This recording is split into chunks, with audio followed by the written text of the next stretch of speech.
Good day, tubers!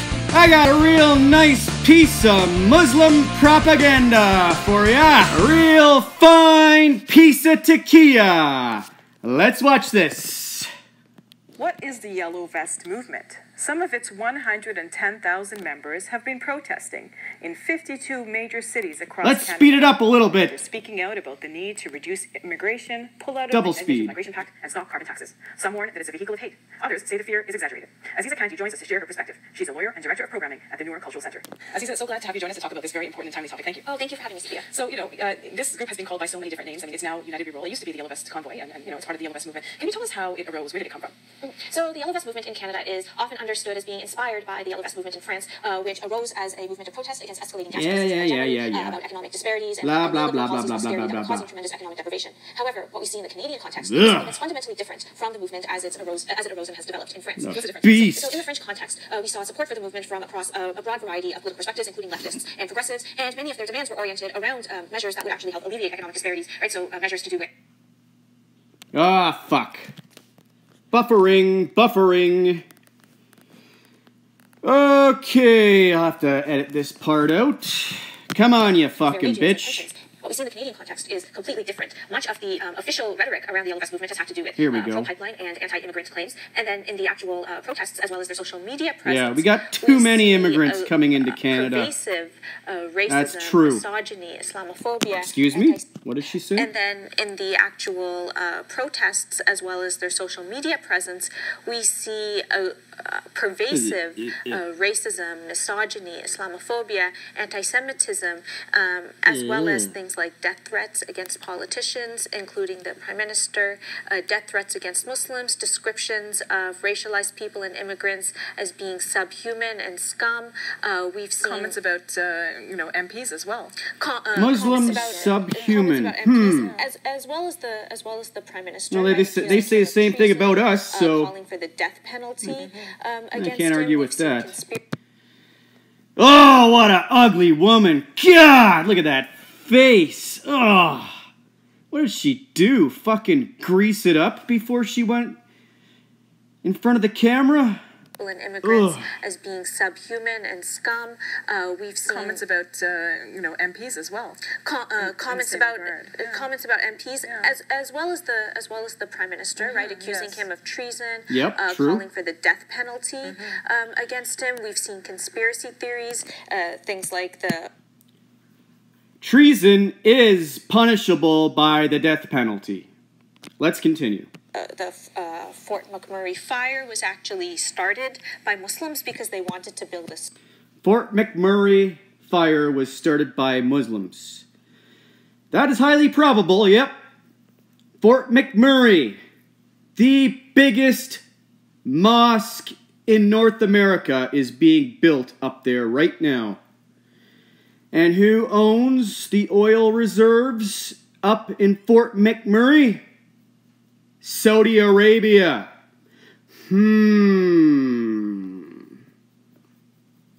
It's a very probable conspiracy theory. Anywho, let's continue on with this video. Super mosque on the ashes. Oh, she mentioned it. We've seen conspiracy theories, things like the Fort McMurray fire was actually started by Muslims because they wanted to build a super mosque on the ashes of it.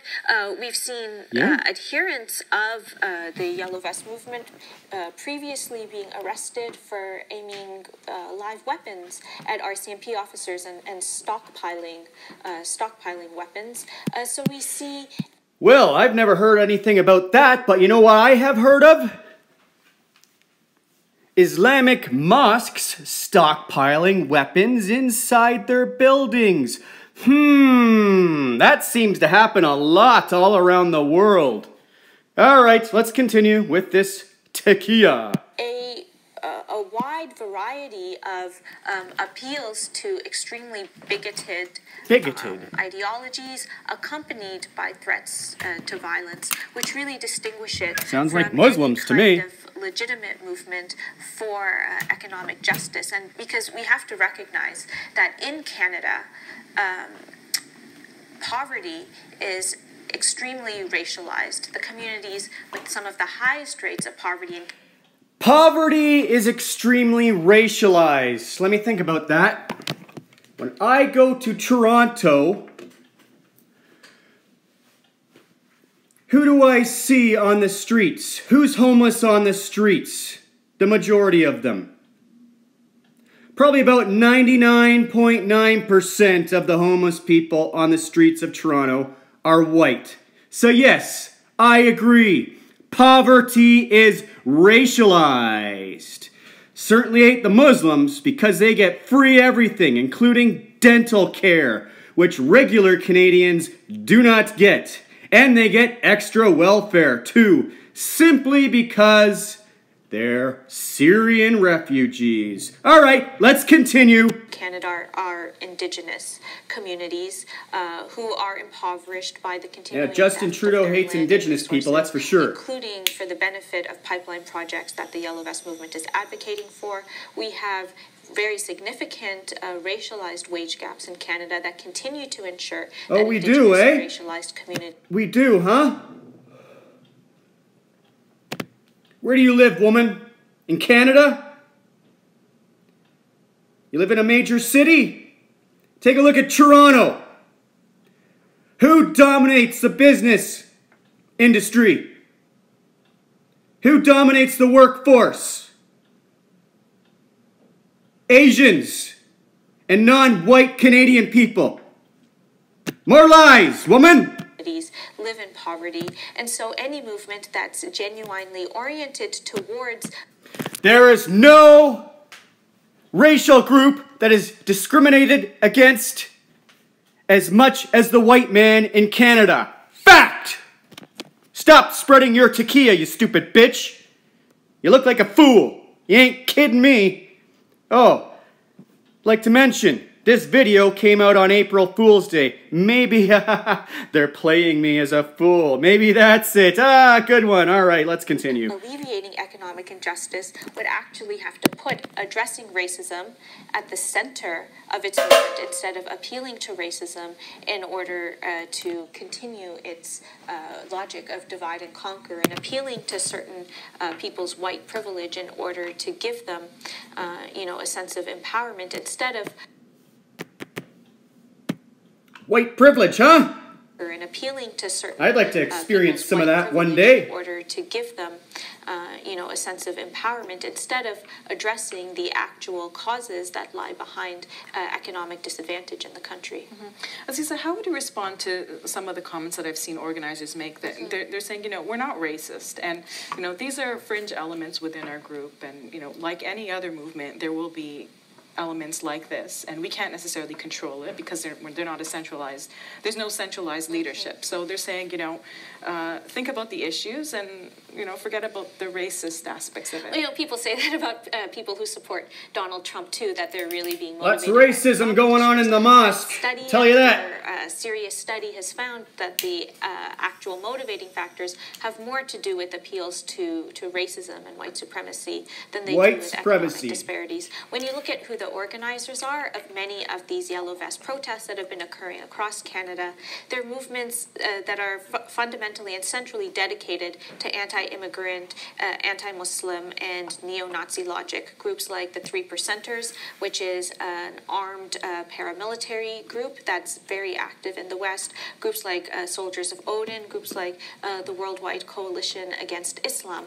So they're racist. Sounds like a coalition I'd like to join. And actions are really inseparable from the rest of what it is that they're claiming. And I think the fact that many in the media as well as security agencies are willing to give them such a benefit of the doubt when it comes to attributing some kind of legitimate economic grievance and program to what it is that they're doing really speaks to a fundamental disparity in the way that while Muslim communities are consistently stigmatized as sources of danger and violence, there's a tremendous amount of willingness to allow far-right and these extreme racist movements a tremendous amount of space to organize and articulate their demands in the Canadian public sphere.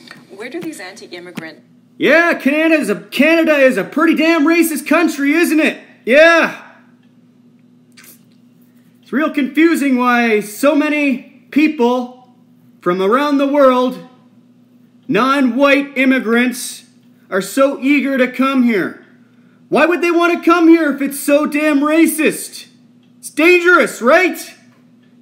I don't know. They still keep coming, despite the danger of racism in this country. Whatever. Sentiments come from, because we look at the state in the United States and we say, okay, we're different from them, but then on the other hand we have this movement, 110,000 members in 1 month, protesting across more than 50 cities. What's going on here? What's happening to Canada? Or has it always been the case that this becoming Islamified, you fucking bitch? You know it. Very long history. That's what you want. Immigration policies, so that non-preferred races, i.e., non-white people, weren't allowed into Canada except as indentured labor, and this was official Canadian policy for much of its history until the official state adoption of multiculturalism policy as the guiding. Yeah, well, that's the same policy 99.9% of all the Muslim countries use. So what's your fucking point?